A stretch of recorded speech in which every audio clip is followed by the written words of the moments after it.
Go ahead and open up resize.ai in your working folder. Let's talk about resizing artwork. Now, on the face of it, that sounds pretty straightforward, and I would agree. I mean, it really isn't rocket science to resize anything. But there are, I don't know, a few tricks in that we can pull in here and make it a little bit more valuable to you. Now, I've got a artwork piece on the screen, and basically he is in one big group. He's made up of a lot of different parts. So the first thing I did was select everything and go Object, Group. So he's all one big piece. That means the resizing will, well, be relative to the entire object, as if it were one object. So that's number one. Number two, the good news is resizing vector artwork. The cool thing about that is simply the fact that no matter what you do, you're not going to impact the quality of it. That's nice. Let me show you one more thing. If you go into Edit in Windows or Illustrator on a Mac and go into General Preferences, don't forget you have Scale, Strokes, and Effects right here. Now, by default, that is off. But if that's on, when you make something bigger, the strokes and effects will get bigger. Most of the time, I don't want that. But remember, you've got that option too. Now, if you'll notice, I do have the regular old selection tool up here. And I come over here and click, I've got them selected again, the bounding box. Now, I mentioned this before. If you don't see the bounding box, you want to go up to the word View on the pull-down menu and select Show. Mine says Hide because it's there. Hide Bounding Box, Show Bounding Box. Let me stop here for a minute and get off message just real quick. All the programs that we use, Illustrator, Photoshop, InDesign, Microsoft Word, doesn't matter, have tons of stuff under these pull-down menus, don't they? There are all kinds of things going on down here. We have a tendency to stay where we are comfortable, and we don't explore. I'm not saying everybody, but a lot of people, myself included, have a tendency to kind of stay where we're comfortable. If you ever have time, which may never happen, but if you ever have time, every once in a while, go into one of these pull-down menus and look at something like, for example, Hide Gradient Annotator. What's that? I don't even know what that is. Find out how.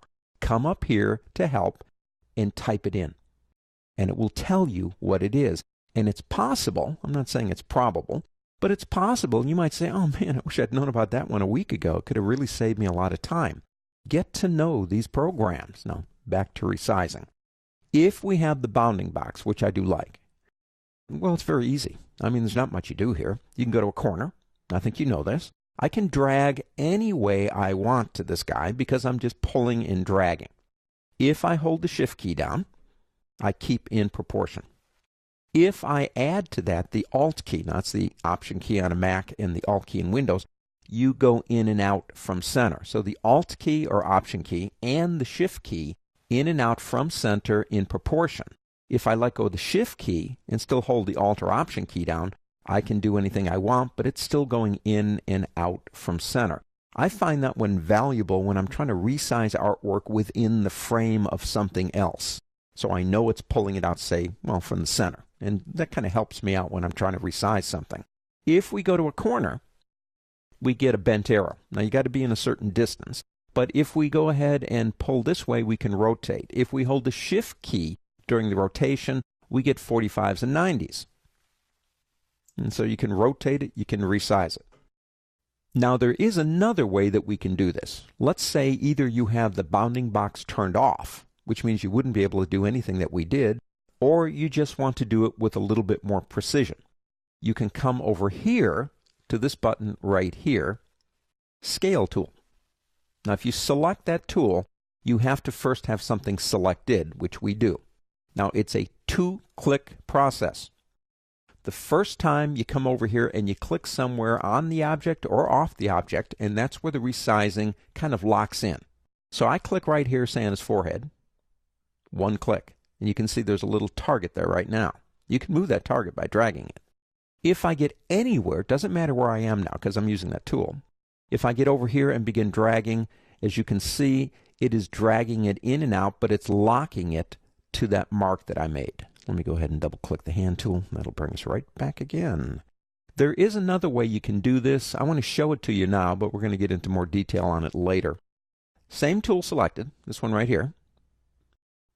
If I come over here and first hold down the Alt key, Option key on a Mac, Alt in Windows, and click, it opens up the scaling options, which allows you uniform, horizontal, vertical scaling. Scaling strokes and effects is right here for you.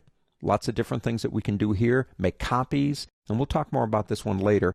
But that's a way to do it very precisely. And one more area, if you have an item selected, you'll see the transform option up here. And if you click that option, basically you can do the same thing up there. Lots of different ways. It's not just about dragging an object and looking at it. You can do some very precise resizing of images in Adobe Illustrator. And of course, that makes sense.